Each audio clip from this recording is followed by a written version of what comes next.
Welcome to Food for Thought. Kobe beef is one of the most prized and sought-after meats in the world, and at prices exceeding triple digits per pound, one of the most expensive. Kobe is not a breed of cow, but a special certification given to the choicest Wagyu cattle, a group of 4 breeds native to Japan. To receive the certification, the cattle must pass a strict set of guidelines. The cow must be a steer born, raised, and processed in the Hyogo Prefecture and be fed only grains and grasses from within, as well as receive high marks on several beef grading scores. The certification is so rigorous that of the nearly 2 million Wagyu cattle in Japan, only 3,000 a year are brought to market as Kobe beef. Wagyu were first raised as work animals nearly 2,000 years ago. The rocky and mountainous geography of Japan prevented much crossbreeding between different herds, causing unique distinctions between them and the cattle of other parts of the world. In particular, Wagyu are known for having very high percentage of intramuscular fat throughout their bodies, commonly referred to as marbling. In the United States, the USDA grades beef primarily by marbling score and divides into 8 categories.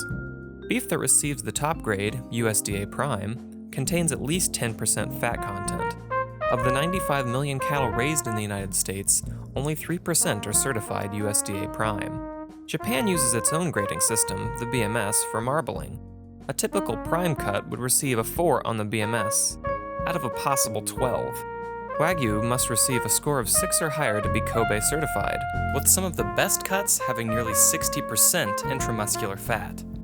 Most cattle are filled with saturated fat, but thanks to unique genetics and a diet low in grain, Wagyu have mostly unsaturated fat. The main difference between the two is on the molecular level.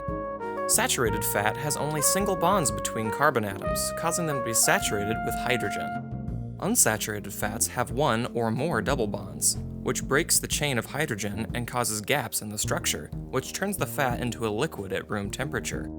This gives Wagyu beef a unique texture because the fat will literally melt in your mouth.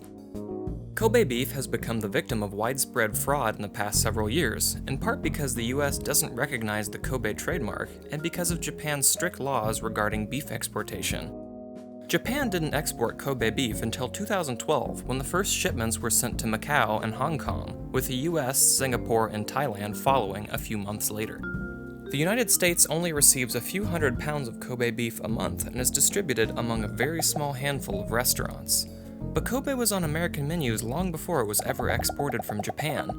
Without legal protection, it's very difficult to know whether what is being served is authentic Kobe beef or an imposter being sold at a premium price. It is much easier to find American-style Kobe beef, which is usually either Wagyu that was raised in the United States or Wagyu crossbred with Black Angus. While beef produced this way isn't quite as flavorful as Kobe, it is considerably cheaper and much easier to find. But if you really want to experience true Kobe beef, you'll probably have to head straight to the source. And that is Food for Thought.